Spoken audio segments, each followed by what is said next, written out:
விஜயை பார்த்து பார்த்து கூட்டிச் செல்லும் ஆதவ் அர்ஜுனா. சிபிஐ விசாரணையில் நடந்தது என்ன?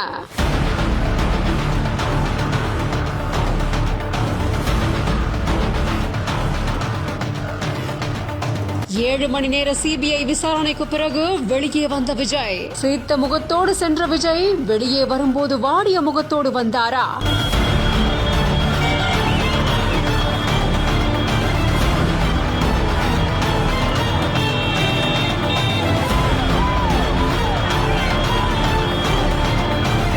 காலை 11:30 மணி முதல் 7 மணி நேரமாக தொடர்ந்து நடந்த விசாரணை. இறுதியில் தவேகா தலைவருக்கு காத்திருக்கும் தீர்ப்பு என்ன?